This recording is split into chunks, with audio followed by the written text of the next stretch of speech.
So we're gonna go ahead and break down the barbell back squat. I'm gonna give you guys the cues that we're really looking for, and just a way to make it easier for you, just because when you're doing a compound movement like this, it can get so overwhelming trying to focus on a lot of cues all at once. So I'm really gonna give you what you need from this and the biggest things to pay attention to. The first thing, first and foremost, is gonna be the height placement of the bar, right? So this right here is right on my chest, meaning that it's gonna be very easy for me to come under it, lift it up, and then go straight into my set. If it's too high and you have to tiptoe out of it, you definitely wanna watch out for that, just because re-racking is going to be a lot harder for you. Once everything's placed, I wanna make sure that my hand placement is where I want it to be. From there, what I'm gonna do is I'm gonna get right under the bar. I squat high bar, I don't do low bar, so you're gonna see my placement is a lot higher. You're gonna notice that I have 1 foot up, 1 foot behind. From here, I'm gonna push off.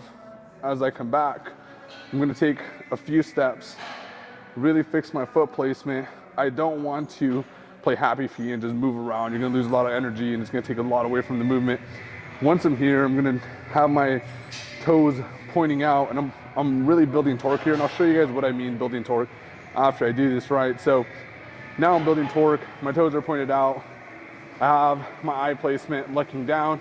From here, I'm gonna hinge back, really drive my knees out, come down as much as I can, sit in the pocket, come back up. Biggest thing we want with a squat is having a straight pattern, right? So if you find you're doing this, you're gonna lose a lot of power. So you always wanna make sure you're bracing, deep breath, come down.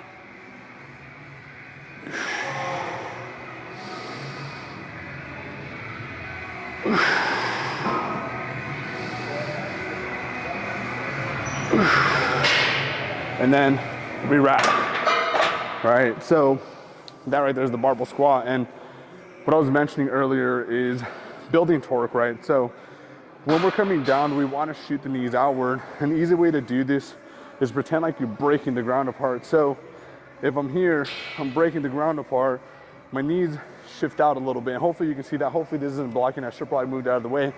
But now my toes are pointing out, which allows me to really come into the pocket a little bit smoother. But that right there, barbell back squat.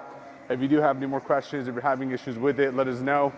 We're gonna be able to really see if, your ankle mobility is lacking or your hip mobility is lacking. And then we'll play some movements into your program to be able to open up your hips and be able to give you a little bit more ankle mobility.